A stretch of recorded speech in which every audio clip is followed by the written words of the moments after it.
king's name was Asa. ஆசா என்கிற ராஜா. 2 Chronicles 16. 2 நாளாகமம் 16ஆம் அதிகாரம். Verse 12. 12ஆம் வசனம். See, a prophet had come to him in verse 9. 9ஆம் வசனத்திலே ஒரு தீர்க்கதரிசி அங்கே வருகிறார். He told him, if your heart is completely God's, God will look all over the world to support you. உம்முடைய இருதயம் உத்தமமாய் தேவனை சார்ந்திருக்கும் என்று சொன்னால் உங்களுக்கு சாதகமாக தேவன் கண்டிப்பாக வருவார். Verse 12. 12ஆம் வசனம். In the 39th year of his reign, he had a serious disease of his feet. ஆசா அரசாண்ட 39ஆம் வருஷத்திலே அவனுடைய காலிலே வியாதி கண்டான். His disease was very severe. அவனுடைய நோவு மிகவும் உக்கிரமமாய் இருந்தது. Yet in his disease he did not seek the Lord but the doctors. அவன் தன் வியாதியிலும் கர்த்தரை அல்ல பரிகாரிகளையே மருத்துவரையே தேடினான். Is there anything wrong in going to a doctor or to a hospital? ஒரு ஆஸ்பத்திரிக்கு போவது தவறா? மருத்துவரை நாடி செல்வது தவறா? To take medicine? அல்லது மருந்து எடுப்பது தவறா? Jesus himself said the sick need a doctor. பிணியாளிகளுக்கு வைத்தியன் தேவை என்று இயேசுவே சொல்லி இருக்கிறார். There's nothing wrong in that. அதிலே தவறு இல்லை.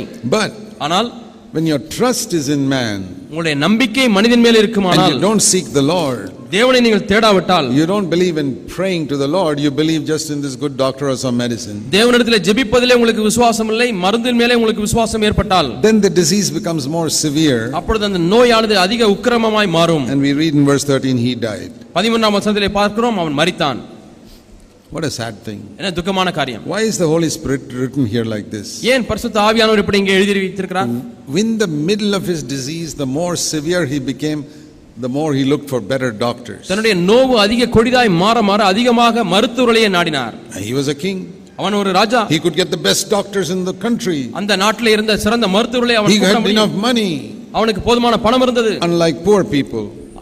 ஏழை மக்களை போல அல்லாதபடி.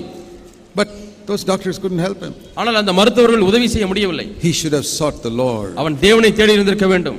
I'm not saying he wouldn't have died, but God could have healed him. அவன் மரித்திருந்திருக்க மாட்டான் என்று சொல்லவில்லை. ஆனால் தேவனால் சுகம் கொடுத்திருந்திருக்க முடியும். There are many miracles God could have done for us if we had sought him instead of seeking man. மனிதனை தேடுவதற்கு பதிலாக நாம் தேவனை தேடி இருந்தால் எவ்வளவு அற்புதங்களை தேவன் நமக்கு செய்திருந்திருப்பார். And even when you go to a doctor or take a medicine, let your trust be in the Lord. நீங்கள் டாக்டரிடத்திலே போனாலும் சரி மருந்து எடுத்தாலும் சரி உங்களுடைய நம்பிக்கை தேவனிடத்திலே இருக்கட்டும். When a great multitude of problems come into our life, நம்முடைய வாழ்க்கையிலே திரளான பிரச்சனைகள் வரும்பொழுது, it says in 2 Chronicles 20 verse 3, 2 நாளாகமம் 20ஆம் அதிகாரம் 3ஆம் வசனத்திலே பார்க்கிறோம், Jehoshaphat was the son of this Asa who never sought the Lord. தேவனை தேடாத அந்த ஆசா ராஜாவுடைய குமாரன் தான் யோசபாத். He was a little boy, he saw his father died. அவன் சிறிய பையனா இருக்கும் பொழுது தன்னுடைய அப்பா மரிப்பதை பார்த்தான். How his father never sought the Lord. தன்னுடைய அப்பா எப்படி தேவனையே தேடவில்லை என்பதை பார்த்தான். How the prophet said that if you trust in the Lord, he will help you all over the world. நீ தேவனை மட்டும் நம்பி இருந்தால் முழு உலகத்திலேயும் தேவன் உனக்கு உதவி செய்வார் என்பதை தீர்க்கதரிசி சொன்னதையும் அந்த மகன் நினைவு கூர்கிறான். It's good to learn a lesson from the failures of others. ஆகவே மற்றவருடைய வீழ்ச்சியிலிருந்து நாம் ஒரு பாடத்தை கற்றுக்கொள்வது நல்லது. Jehoshaphat learned a lesson from his father's failure. யோசபாத் தன்னுடைய தகப்பனுடைய வீழ்ச்சியிலிருந்து ஒரு பாடத்தை கற்றுக்கொண்டான். Some of us can learn a lesson from the failures of our own parents. நம்முடைய சொந்த பெற்றோருடைய வீழ்ச்சியிலிருந்து நம்மிலே ஒரு சிலர் பாடங்களை கற்றுக்கொள்ள முடியும். You young people don't have to make the stupid mistakes your parents made. வாலிபர்களே உங்களுடைய பெற்றோர் செய்த புத்தியீனமான தவறுகளை நீங்கள் செய்ய தேவையில்லை. Jehoshaphat was a young man who decided, I'm not going to make the mistake my father made. யோசபாத் ஒரு வாலிபனாய் இருந்தான். என்னுடைய தகப்பனார் செய்த தவறை நான் செய்ய மாட்டேன் என்று தீர்மானித்தான். And all of us must say the same thing. நாம் எல்லாரும் அதே காரியத்தை செய்ய வேண்டும். I'm not going to make the mistake my father or mother made. என்னுடைய அப்பா அம்மா செய்த தவறை நான் செய்ய மாட்டேன். I love them and respect them, but I'm not going to do the stupid things they did. என்னுடைய அப்பா அம்மாவை மதிக்கிறேன், அவர்களை நான் அன்பு கூறுகிறேன், ஆனால் அவர்கள் செய்த புத்தியீனமான காரியங்களை நான் செய்ய மாட்டேன். So Jehoshaphat said, I'm going to trust the Lord. ஆகவே நான் தேவனை நம்பிக்கையா இருக்க போகிறேன். It says in 2 Chronicles 20 verse 3, 2 நாளாகமம் 20ஆம் அதிகாரம் 3ஆம் வசனம், he was afraid and he turned his attention to seek the Lord. அப்பொழுது யோசபாத் பயந்து கர்த்தரை தேடுகிறதற்கு ஒருமுகப்பட்டு தேவனை தேடினான். And he fasted. அவன் உபவாசித்தான். That's a very good thing to do. இதை செய்வது மிகவும் நல்ல ஒரு காரியம். Some people say, சிலர் சொல்கிறார்கள், what is the use of going without food? சாப்பாடு இல்லாம போவதில் என்ன பிரயோஜனம்? Shall I answer that? அதற்கு பதில் கொடுக்கட்டுமா? I don't know. எனக்கு தெரியாது. But I know that Jesus did it. ஆனால் இயேசு அதை செய்தார் என்று நான் அறிந்திருக்கிறேன். I know the apostles did it. அப்போஸ்தலர் செய்தார் என்று அறிந்திருக்கிறேன். They got results. அவர்கள் விளைவை பெற்றுக்கொண்டார்கள். And I have done it. நான் அதை செய்திருக்கிறேன். And I have seen results. நானும் பலனை பார்த்திருக்கிறேன். You ask me how it happens, I don't know. அது எப்படி நடக்கிறது என்று சொல்லுங்கள் என்று சொன்னா எனக்கு தெரியாது. That's like asking me, how is it this rice and curry that you eat becomes blood and flesh and bones? அது எதற்கு ஒப்பா இருக்கிறது என்றால் என்னை பார்த்து கேட்கிறேன், நீங்கள் சாப்பிடுகிற சாதமும் சாம்பாரும் சேர்ந்து எப்படி உங்களுடைய சரீரத்திலே ரத்தமும் எலும்புமாய் மாறுகிறது என்று கேட்கிறீர்கள். I don't know. எனக்கு தெரியாது. But it happens. ஆனால் நடக்கிறது. It has happened for 70 years in my life. என்னுடைய வாழ்க்கையில 70 வருஷம் அப்படி நடந்திருக்கிறது. There are a lot of things that God does we cannot explain. தேவன் செய்கிற பல காரியங்கள் உண்டு, அதை நான் விளக்கி சொல்ல முடியாது. Many things about prayer I cannot explain. ஜெபத்தை குறித்து பல காரியங்கள் எனக்கு விளக்கி சொல்ல தெரியாது. Why should I pray when God already knows all my needs? என்னுடைய எல்லா தேவைகளையும் தேவனே அறிந்திருக்கும் பொழுது நான் ஏன் ஜெபிக்க வேண்டும்? I don't know. எனக்கு தெரியாது. But I have had hundreds of prayers answered. ஆனால் நூற்றுக்கணக்கான ஜெபங்களுக்கு பதிலை பெற்றிருக்கிறேன். Which would not have happened if I had not prayed. நான் ஜெபிக்காதிருந்தால் அந்த காரியம் நடந்திருக்காது. I have seen God give it direction when we fast. நாம் உபவாசிக்கும் பொழுது தேவன் நமக்கு போக வேண்டிய திசையை காண்பிக்கிறார். I can't explain it. என்னால அதை விளக்கி சொல்ல முடியாது. Just like I can't explain my digestive system. என்னுடைய ஜீரணிக்கக்கூடிய அமைப்புகளை நான் விளக்கி சொல்ல முடியாது போல. It works. அது வேலை செய்கிறது. So Jehoshaphat fasted. ஆகவே யோசபாத் உபவாசித்தான். And he gathered the people together to seek help from the Lord. தேவனிடத்தில் உதவியை பெருகும்படியாக ஜனங்களை எல்லாம் கூட்டி சேர்த்தான். He didn't look to Egypt or some other country to help him. தனக்கு உதவி செய்யும்படியாக எகிப்துக்கோ வேறொரு நாட்டிற்கோ போகவில்லை. He stood before the Lord. தேவனுக்கு முன்பாக நின்றான். And he prays. ஜெபிக்கிறான். And this is a beautiful prayer, verses 6 to 12, where we can learn how to pray when we are in trouble. 6ஆம் வசனத்திலிருந்து 12ஆம் வசனம் வரைக்கும் ஜெபிக்கிறான். அதிலிருந்து நாம் பிரச்சனையிலே மாட்டிக்கொண்டால் எப்படி ஜெபிக்க வேண்டும் என்பதை கற்றுக்கொள்கிறோம். When you are in trouble, how to pray?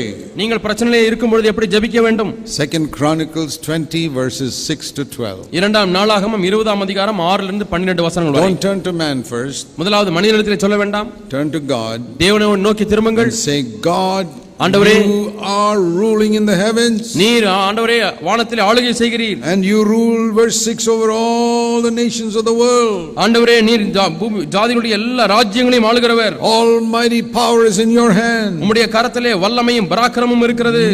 No one can stand against you. ஒருவரோடும் உம்மோடு எதிர்த்து நிற்க கூடாது.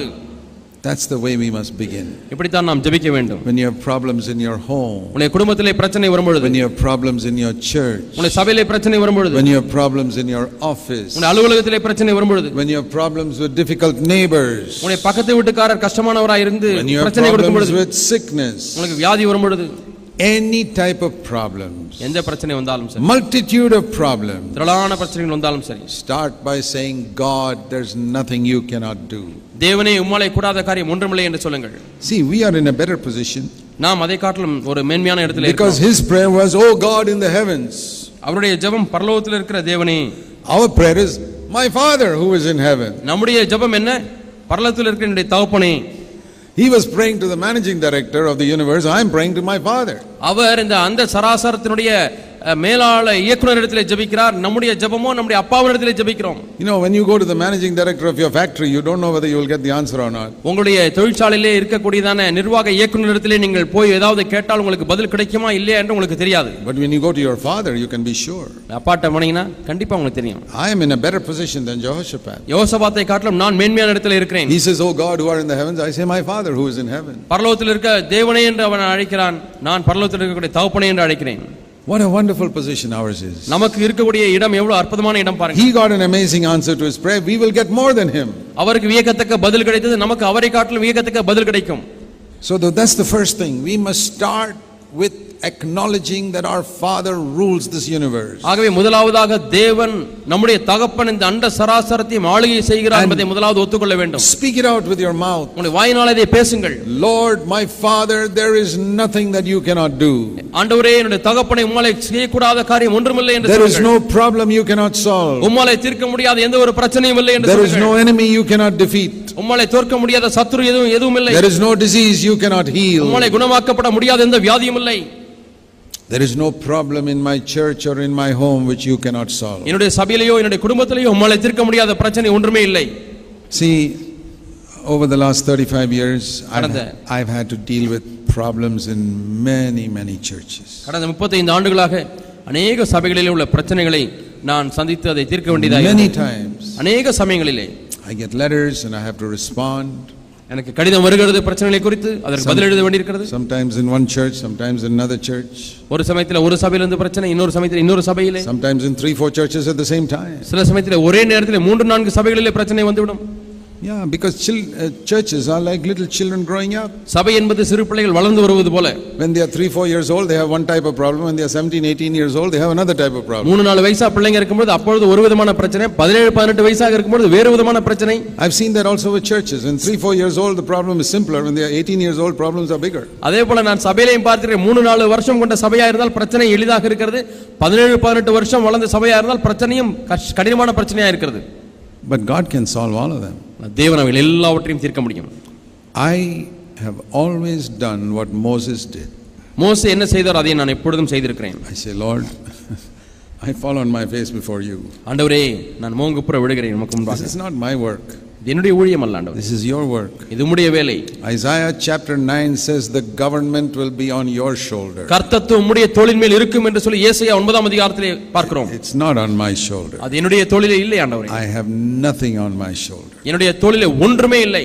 The government of every church is on your shoulder. ஒவ்வொரு சபையினுடைய ஆளுகையும் கர்த்தத்துவம் உம்முடைய தோளிலே இருக்கிறது.